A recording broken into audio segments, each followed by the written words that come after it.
Amplificador operacional. Dispositivo compacto activo, de alta ganancia, acoplado en corriente directa. Diseñados para proporcionar la función de transferencia deseada. Se caracteriza especialmente porque su respuesta en frecuencia, cambio de fase y alta ganancia se determina por la realimentación introducida externamente. Posee dos terminales de alimentación, una para alimentación positiva y otra para alimentación negativa. Posee dos entradas, la entrada no inversora y entrada inversora, y posee solamente una salida.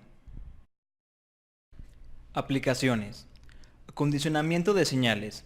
Aumentar su potencia para que no sufra distorsiones o atenuación por el proceso de medición. Filtros activos. En diferentes configuraciones se pueden obtener diferentes filtros activos. Circuitos osciladores. Generadores de pulso y de formas de onda. Amplificador inversor. La señal se conecta a la entrada inversora a través de R1. Amplificador no inversor. En este circuito la señal se aplica a la entrada no inversora. Amplificador diferencial. Es una combinación de las dos configuraciones anteriores, pero posee características únicas. Sumador inversor. La entrada no inversora estará conectada a tierra, por lo que la entrada inversora estará a una masa virtual.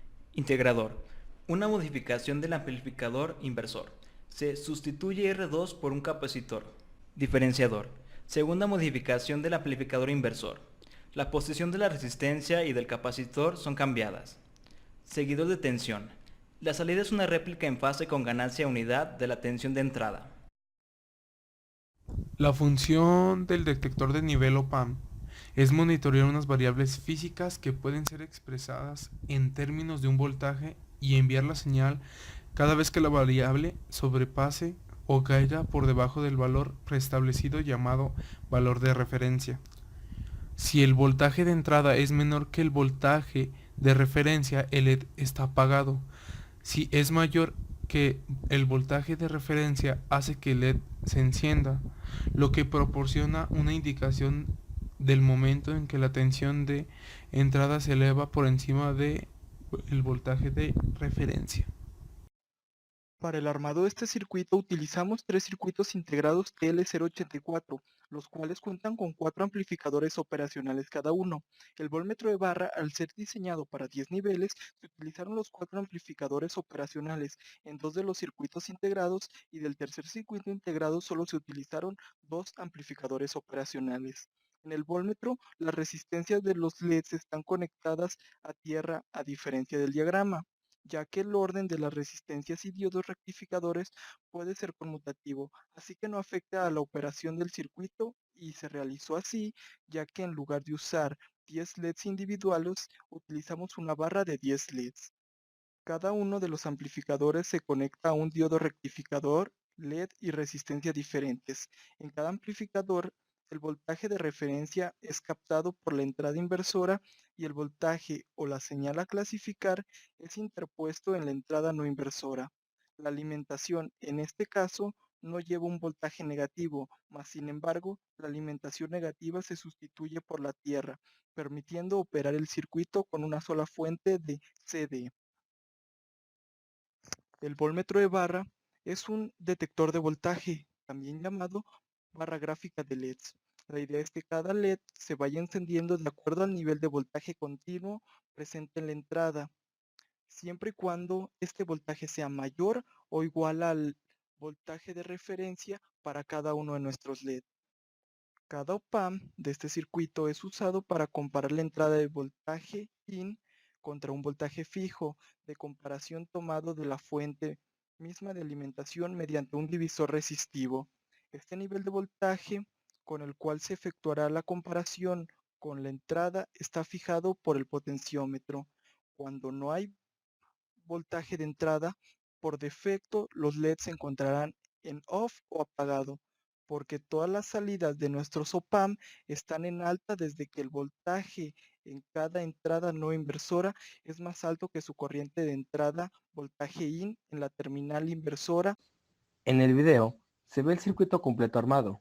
En el osciloscopio se visualiza en el canal 1, en color amarillo, la señal de entrada, creada por el generador de funciones, y en el canal 2, color azul, la señal de salida del detector número 10.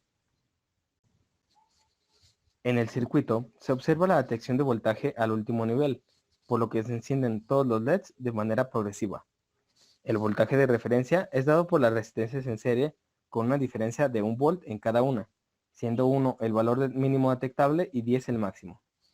Es decir, el divisor de voltaje que con ayuda del potenciómetro nos permite regular el voltaje en cada nodo, siendo el voltaje que dicta a los detectores cuándo hacer el cambio de estado respecto a la onda senoidal que avanza y es detectada en la entrada no inversora del OP-AMP.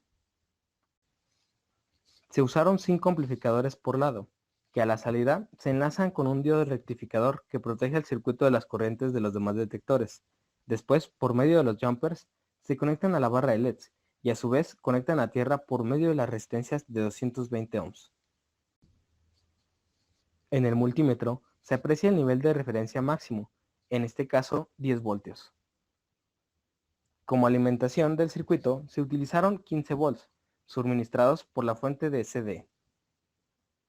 Al detectarse los 2 volts, la señal permanecía en alto hasta que la entrada bajaba de este nivel. Al tener voltaje de referencia de 3 volts, se observó en los cursores cómo la señal aumenta o disminuye al llegar a este voltaje. Voltaje de referencia de 4 volts. Se observó cómo la señal permanece en alto menos tiempo en cada nivel. Cuando el voltaje de referencia alcanzaba los 5 voltios, el quinto LED del circuito se encendía. Voltaje de referencia de 6 volts dura en alto alrededor de 900 milisegundos. Voltaje 7, con los cursores se aprecia la activación de los 7 volts cuando la onda senoidal sube y cómo baja cuando detecta 7 volts en decremento. Voltaje 8, en el tiempo bajo son 600 milisegundos en el tiempo bajo debido al reseteo del circuito. Al introducir al circuito un voltaje de referencia de 9 volts, la señal cuadrada se mostraba mucho menor tiempo en alta que en baja. El voltaje número 1 es la señal que más tiempo permanece en alto, siendo que solo hace un destello al resetear el circuito, y como se muestra en la comparativa, es el primero en encenderse y el último en apagarse. En contraste, el detector número 10 destella en 2 ocasiones, siendo muy rápida la detección en el incremento y decremento, así como en el reseteo en el circuito.